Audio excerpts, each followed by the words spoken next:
Tilly here. Today I'll be showing you how to do your washing. Firstly, you need to start off by separating your whites from your mixed, and you might find at university you don't have enough whites to put a wash in, so what I'd recommend doing is saving your white and doing one bigger wash with your friends, and this will also save a lot of money.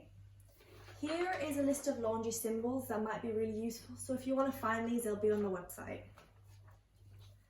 So now we'll put the mixed load in.